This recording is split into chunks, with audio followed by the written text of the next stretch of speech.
উপাচার্যের পদত্যাগের এক দফা দাবিতে ফের উত্তাল খুলনা প্রকৌশল ও প্রযুক্তি বিশ্ববিদ্যালয় ক্যাম্পাসে বিক্ষোভের পাশাপাশি তালা ভেঙে 6টি হলে প্রবেশ করেছে আন্দোলনরত শিক্ষার্থীরা। রাতে নতুন কর্মসূচি ঘোষণার কথা রয়েছে তাদের। আজিজুল ইসলামের ক্যামেরায় খুলনা থেকে আবু তৈয়বের পাঠানো রিপোর্ট। আবারও অশান্ত খুলনা প্রকৌশল ও প্রযুক্তি বিশ্ববিদ্যালয়। মঙ্গলবার দুপুর থেকে বিকেল পর্যন্ত ক্যাম্পাসে বিক্ষোভ করেন আন্দোলনরত শিক্ষার্থীরা।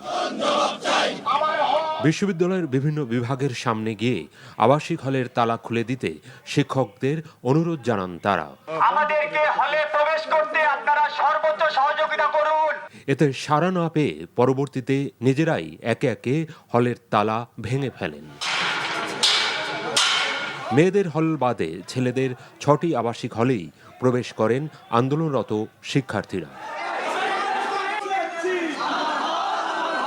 যেহেতু বিসি কুয়েট শিক্ষার্থীদের নিরাপত্তা দিতে ব্যর্থ হয়েছে, যেহেতু বিসি ব্যর্থতার দায় নিতে অস্বীকার করেছে, আমরা 6 দফা থেকে এক দফায় চলে আসি। পরবর্তীতে নতুন ভিসি আসার সাপেক্ষে নিরপেক্ষ তদন্ত কমিটি গঠন করে এই তদন্তটা পুনরায় যাতে করা হয় এই আবেদন আমরা জানাই। পরে এই বিক্ষোভ রূপ নেয় উপাচার্যের পদত্যাগের এক দফা দাবিতে। উত্তাল হয়ে ওঠে ক্যাম্পাস।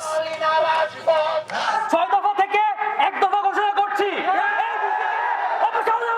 একমাত্র দাবি নতুন বিসির অধীনে নিরপেক্ষ তদন্ত কমিটির মাধ্যমে নিরপেক্ষ তদন্তের দাবি জানাচ্ছি। এর আগে সোমবার রাতে সিন্ডিকেট সভায় আগামী 2রা মে আবাসিক হল এবং 4ঠা মে শিক্ষা কার্যক্রম চালুর সিদ্ধান্ত নেয় প্রশাসন। বহিষ্কারের সিদ্ধান্ত নেওয়া হয় 37 শিক্ষার্থীকে। এই সিদ্ধান্ত প্রত্যাখ্যান করে প্রশাসনিক ভবনের সামনে অবস্থান নেয় আন্দোলনরত শিক্ষার্থীরা। গত 2 দিন ধরে সেখানেই খোলা আকাশের নিচে রাত কাটান তারা। NTV news desk. বান্ডেল থাকলে প্রতি সেনমানিতে টাকা বাঁচবে। বিকাশ সেনমানি বান্ডেল কিনে জিতুন প্রতি লেনদেনে।